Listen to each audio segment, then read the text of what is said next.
Assalamu alaikum wa rahmatullahi wa barakatuh. Welcome to Papa D's at the train at the Fordsburg Square in Johannesburg, South Africa. Today we're going to prepare for you chicken tikka masala. You know, the story goes that fish and chips is no longer the national food in the UK. Chicken tikka masala has actually been nominated as the #1 dish in the UK. Now there are many variations of this dish. I'm going to do mine slightly differently, perhaps from what you have tasted.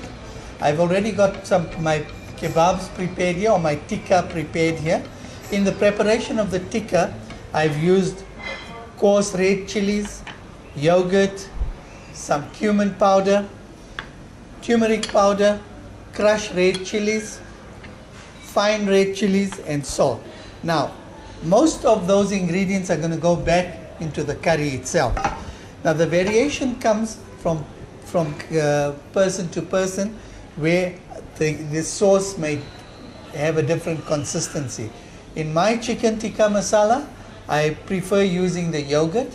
And then also we have time constraints. We've always told you that we'll show you how to do it quickly. So what I've done here is I've used the pre-fried onions. But you'll notice that this is totally very hard, and you could cook it through if you had the time.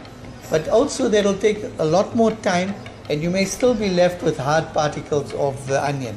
So what I've done is I've taken the onions and placed them in some hot water, and as you can see, they've now softened. You could use them like this, but because I want a smooth texture on my in my curry, I'm just going to quickly blend them in this little blender here so that we get a nice smooth texture.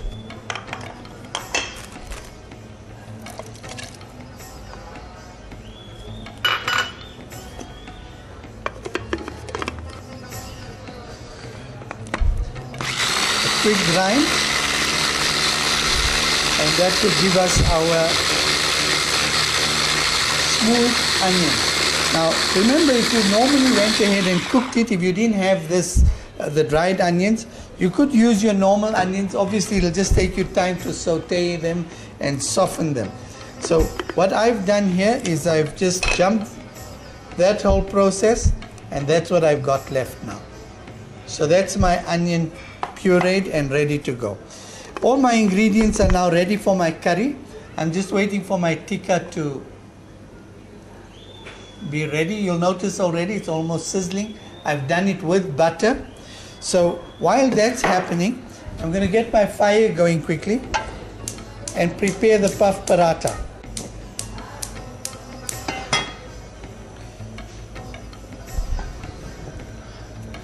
All right. Once again, the puff paratha is a great invention. You can come home from work and give your family a meal that normally would take you hours to prepare. Now, in order to get my puff paratha nice and crispy and brown, I'm going to use some butter.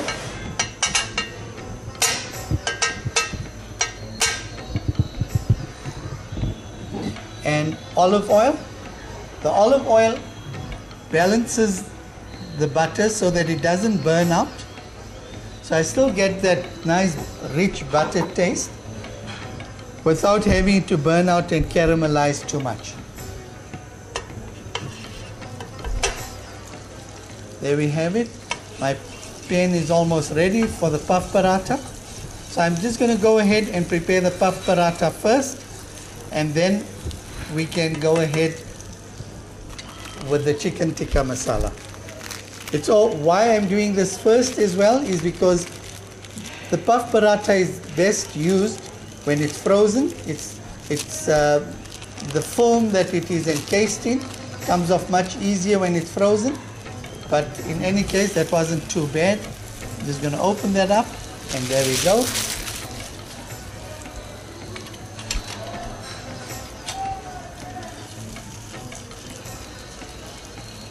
All right. While the puff paratha is getting prepared, I just want to get all my ingredients in line, and I'll give you an idea of what I'll be using in the curry.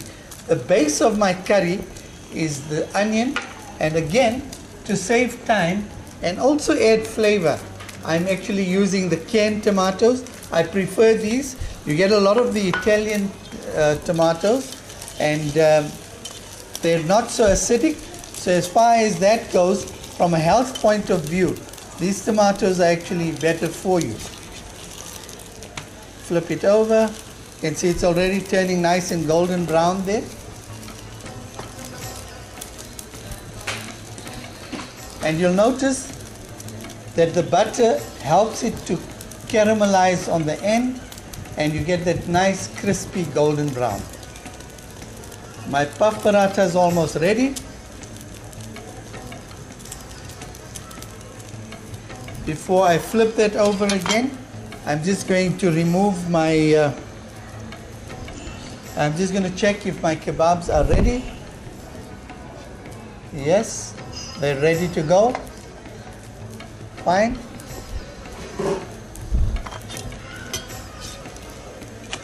There we are.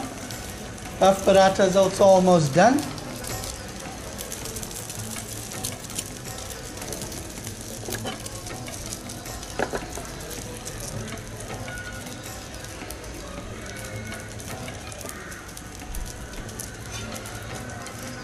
You'll notice the amazing thing with this mixture is that it just keeps puffing, and that happens with the steam that builds up within the paratha itself.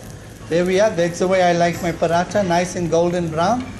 So I'm going to now remove this and start with the chicken tikka masala. I'm going to add in my olive oil.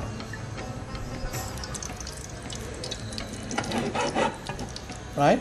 We do still need to cook this through a bit, the onions. So I'm adding that now. Be careful for the splatter, because you are adding water to oil, so just be careful.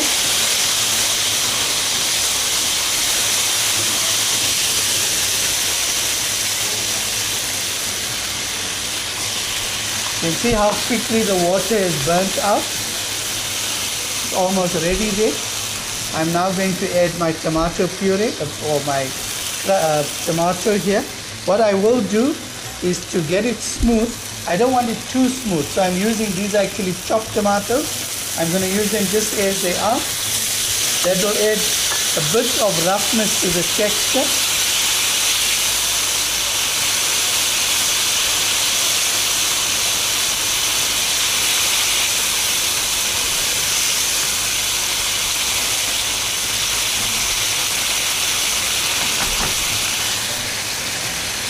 I'm going to add my spices in.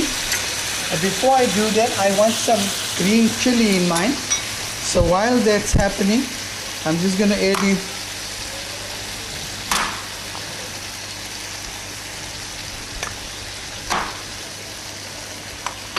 a little bit of green chili. If you use, there are certain types of chilies that you can use that are not too pungent. So you can actually get the look of it and the flavor without too much of a burn.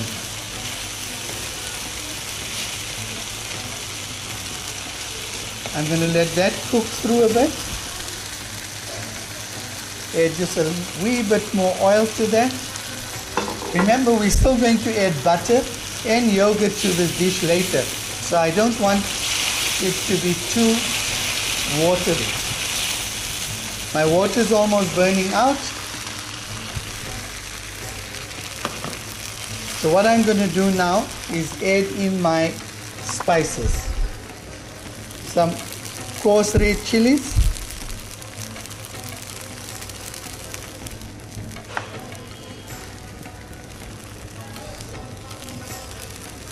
some cumin powder, turmeric powder,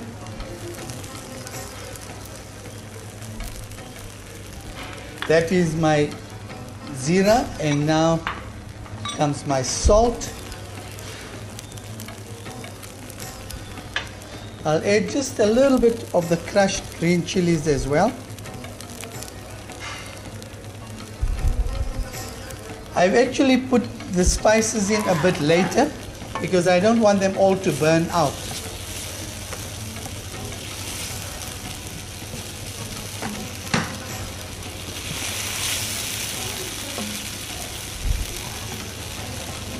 The base of my curry is almost ready.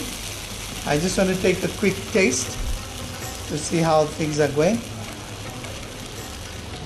I need to add a bit of salt there.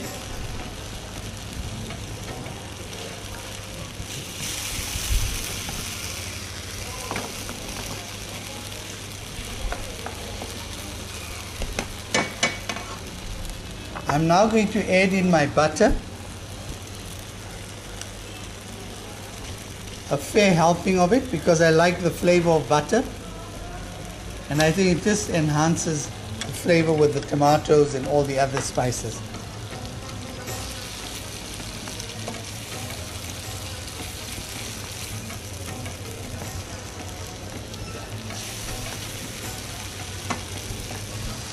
I just want to have a look at my chicken here, if that's ready to go. Yes, it is. There we are.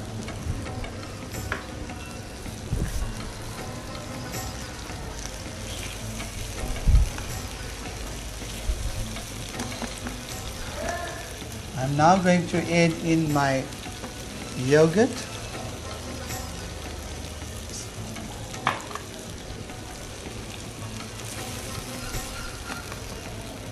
You can see how the consistency and the texture of the curry is changing. The yogurt is also bringing in a bit of a sour flavor, and it's also making it a lot more creamier. I'm quite happy with that. Just a taste. Perfect. Now you're getting the sweetness of the tomato because these tomatoes are not so acidic, and the yogurt has just brought that bit of sourness in, which I wanted.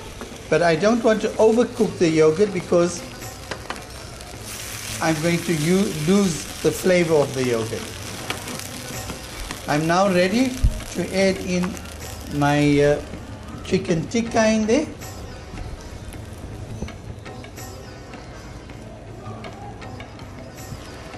Be careful, these skewers are hot.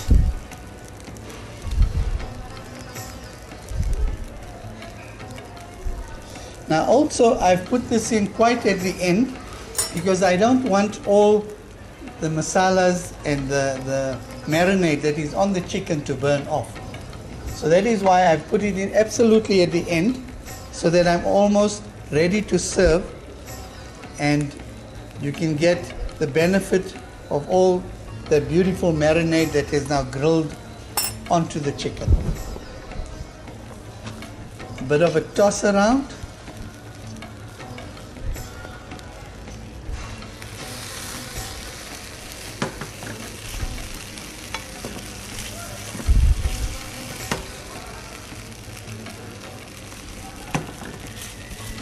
And there you have it. Chicken tikka masala.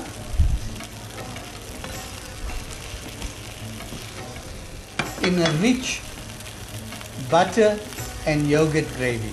And I'm sure you'll enjoy this variation because by now the sweetness of the onion has been toned down with the yogurt, and of course the other spices are actually coming through quite nicely. The aroma is fantastic, and I'm sure you will thoroughly enjoy this dish. So from me, Papa D at the train in Fordsburg, Johannesburg, South Africa. Assalamu alaikum wa rahmatullahi wa barakatuh.